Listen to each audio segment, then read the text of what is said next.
So I've been working on the back of the camper inside, including these drawers above the window, and I decided I want to finish up this back section kind of first so I can see how this whole thing is going to look in general. Last night I made another piece of carbon fiber with my material embedded inside, and I'm going to cut this down so I can have the two pieces that go in the back. Then we can put some insulation in those spots, put this in its place. I want to start kind of thinking about how I'm going to do the ceiling too. My ADHD won't let me concentrate on any one thing forever, so I'm just sort of bouncing around a little bit, but it's working okay. And this piece turned out nice. You know, I said I wasn't going to get too perfectionistic, so I've been really shooting everything with an iPhone when I have all of these nice Lumix cameras and stuff. And I'm like, I'm not going to overlight things, but I had to add a little bit of fill light for this part of the studio. So that was driving me nuts. So first thing I'm going to do is square this up, and then we'll go up and put it into place. I'll have to put the insulation in, we'll put this in place, and get a sense of how this is starting to look as it's going together. It's quite exciting though. I'm actually cutting two different size panels because they're the same height, but they are not the same length. So I'm going to square up two sides first, and then what I'm going to do is once I get them squared up, I'm going to actually cut it a little larger than it's supposed to be, take it up and kind of double check it in the actual camper because I'm not always square on stuff. That's just the way it is. Another interesting thing is, you know, I'm always worried about the flexibility of this carbon fiber. You know, this just came out last night, and I had it under the heat blanket, so it's pretty cured up, but it's probably still only about 60% cured. By the time it cures up over a few days, it'll actually be almost metallic in its texture and rigidity. It's pretty cool, but it always takes a few days, and I always forget that. I have some straight lines in this pattern, as you can see. So I'm using those more or less to start my first cut, so that things appear fairly square when I cut out the piece and put it in place.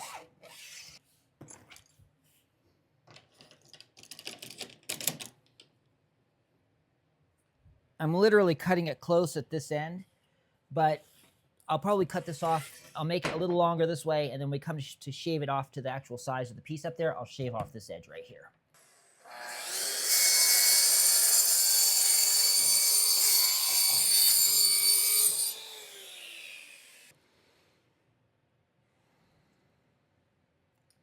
You can even see I have a little bit of the blue tape on the far side, so I'll have to trim it up more this way. So this will be the side that we trim up when we go for the final trimming. So actually, if we look at it, this side looks good, this edge. If you look over here, well, you know, we may not have caught any of the blue, so we may be okay. It's all right, this will still be the side we trim. So what I'm going to do, let's see, I'll go ahead and square off an edge first. I'll go ahead and square off one corner, assuming that that is hopefully fairly square. And that is an assumption. Boy, I'm gonna have to replace this table soon. This is a sacrificial top for use with this track saw, but it's definitely seen its share of use over the last couple of years.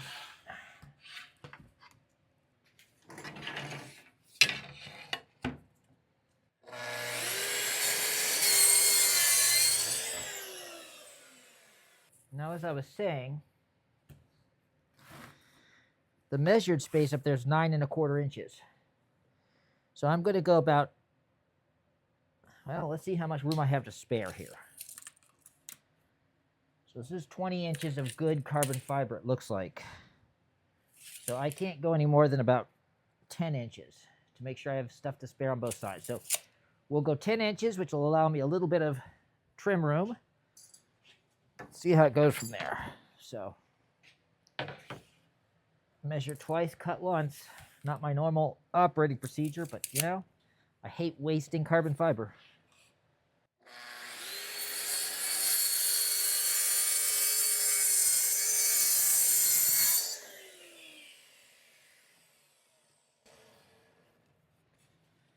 All right, there we've got a piece we can go check the dimensions on and go from there. All right, I took it up to the actual place in the camper, and I measured out the length.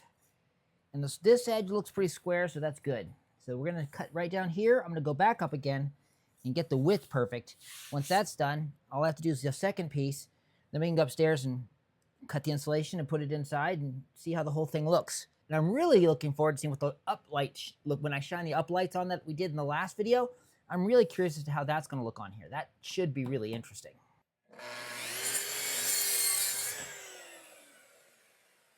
Now, for those who haven't been following along with my channel, this is fabric, actual just material, like regular sewing fabric that I have embedded as the first layer of my carbon fiber. And I've got a technique, it's on another video. If you want to see it, you can look at it, that shows how I do it.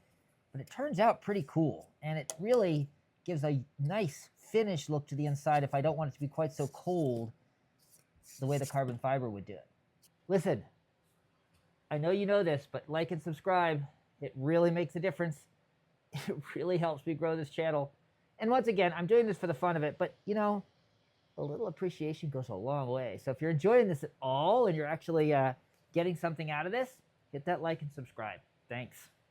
Hopefully we'll have the right size piece already for that up there. I'll have to put holes in it where I'm going to mount it to the plastic, but right now I'll just go test it and then cut the other one if everything else is good.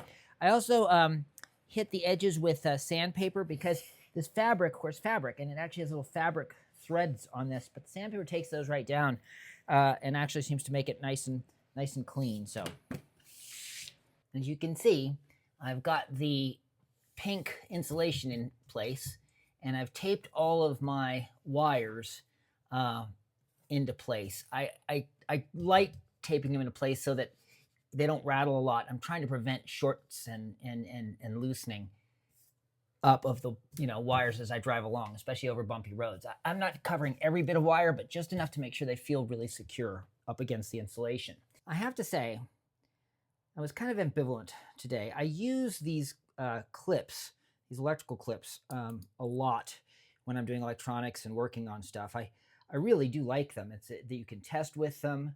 You can, they can come apart. You can open them up.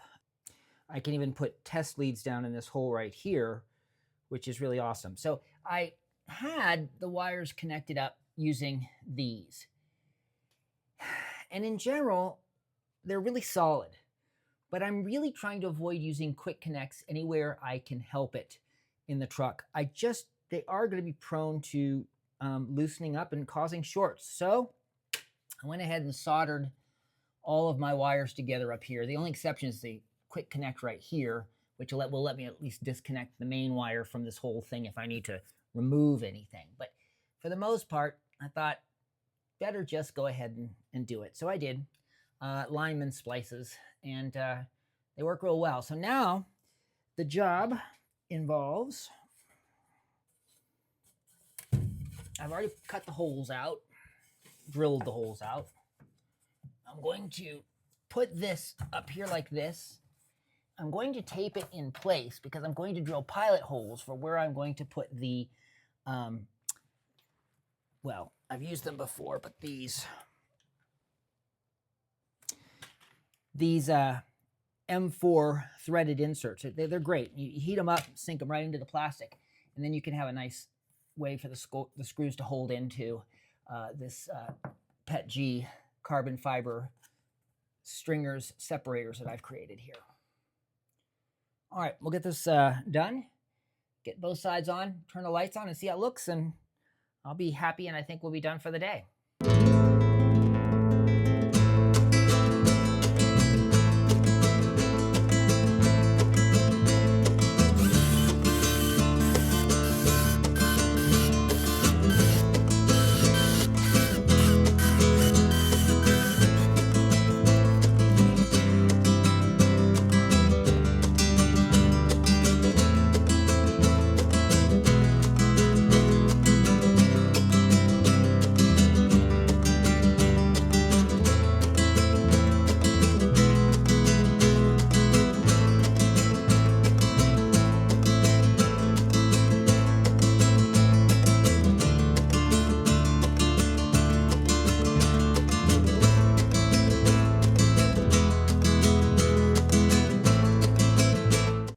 as you can see, I've got the two pieces screwed into place.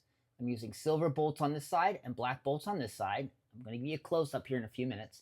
Would not mind your opinion as to which one you think is cooler. This side looks a little more industrial because the bolts stand out. This side looks a little bit slicker, or I should just say low-key, because they blend in with the pattern. But once again, I haven't quite decided. And in the comments below, if you want to tell me what you think, that would be fantastic. Now, what I'm going to do is turn on the lights. So I'm not sure how it's going to look. I haven't seen them myself. But what we'll do is try them and see how they work. So first I'm going to turn on the lower lights. Good. And now this is what I'm curious about, the lights shining up onto the fabric. Yeah, it's pretty sweet. I think that actually looks pretty darn neat. I'll close up here with what it looks like with the fill lights off, and you just get a sense of the ambient lighting it can provide. But I'm quite excited about this. Remember to keep following and seeing what I'm doing. So if you're interested in this, like and subscribe and follow my channel. More to come, lots more, as you can see.